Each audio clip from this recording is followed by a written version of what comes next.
Hi, this is John Linebaugh from John Linebaugh Tutoring, and this is APUS History, Video 56, the Emancipation Proclamation.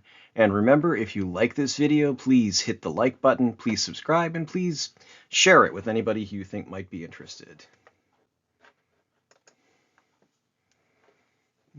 The effect of the Emancipation Proclamation. The issuance of the Emancipation Proclamation, or EP as I put it here, added the issue of freeing the slaves to the issue of preserving the Union. The EP, Emancipation Proclamation, allowed for mass enlistments of African Americans and encouraged the isolation of the Confederacy on the world stage. Basically, slavery at this point had become extremely unpopular worldwide, so most nations really didn't want anything to do with it. Lincoln and slavery. Lincoln's preeminent wartime accomplishment was to be the main actor in freeing the slaves. Lincoln freed the slaves partly to keep Great Britain from aiding the Confederacy. Britain might have aided the South to ensure that they had a steady cotton supply for themselves, for Britain, but the British population would not have supported British military intervention in favor of slavery. So that was a really good strategic move on Lincoln's part. So let's move on.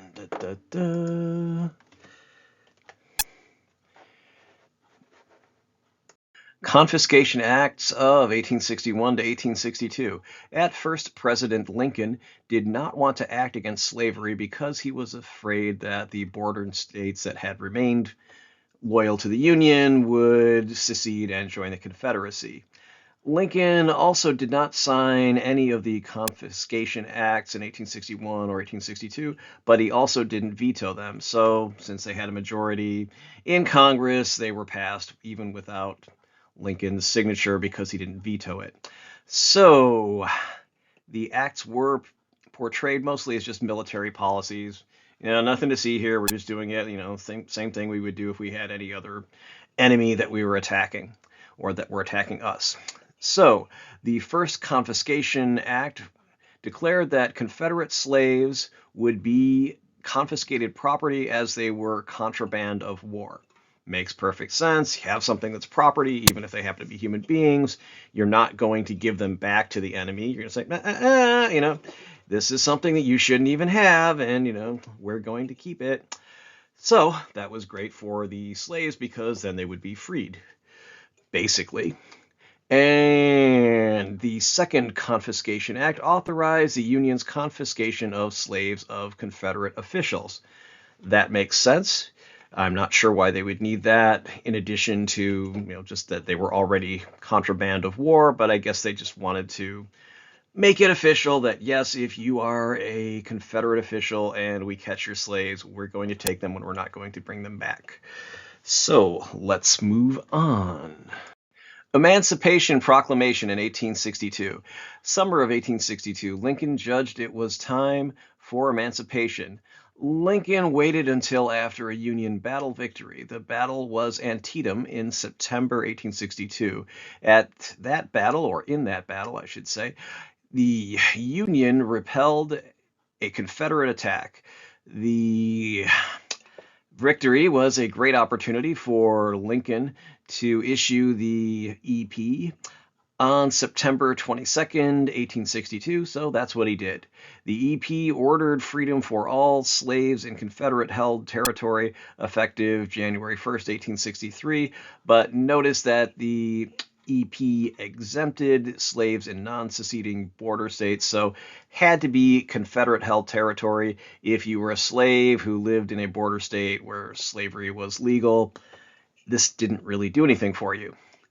So, since the Confederates wouldn't enforce orders from the United States, the EP had no effect at all because it was a proclamation in another country. It'd be like if Canada ordered something to happen in the United States, the United States would just say, yeah, well, that's not your country, eh? No, all right. To any of you Canadians, just having a little fun with you. I grew up very close to the Canadian border. You guys are awesome. Anyway, So, symbolic weight of this decision was great, as it showed that Lincoln wanted to free the slaves as much as he wanted to preserve the Union. The Emancipation Proclamation, it evolved over time as Lincoln's position on emancipation and what he knew about it also evolved. So Lincoln's decision to issue the EP evolved in a complex way.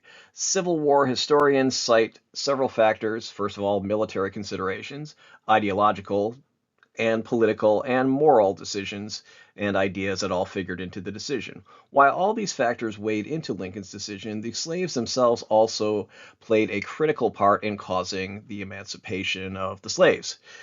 So, for example, you can see Frederick Douglass. He worked very tirelessly, he was very eloquent, very smart guy, and became pretty good friends with Lincoln. And he lobbied Lincoln for freedom for the slaves. And Lincoln even asked Douglass to organize networks to I'll try that again. Lincoln even asked Douglass to organize networks to allow slaves to flee en masse, basically in mass, in massive amounts, to free states.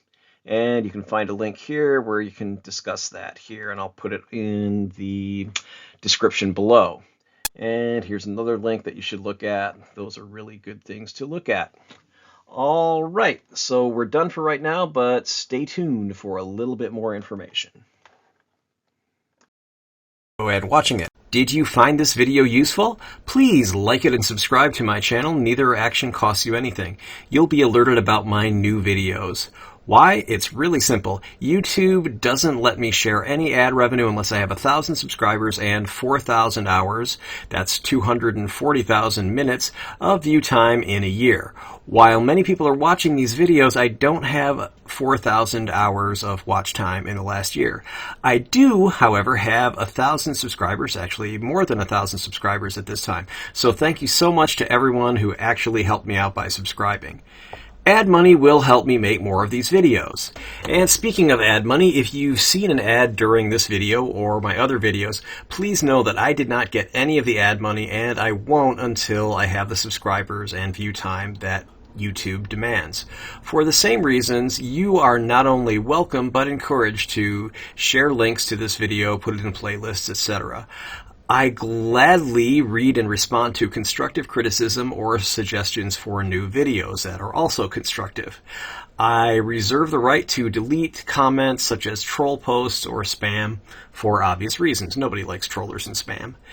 You can hire me for tutoring. We can do it online through Zoom or some other similar internet platform, or we can meet in person. I live in the San Francisco Bay Area, so if you're around there, it's pretty easy for me to come see you.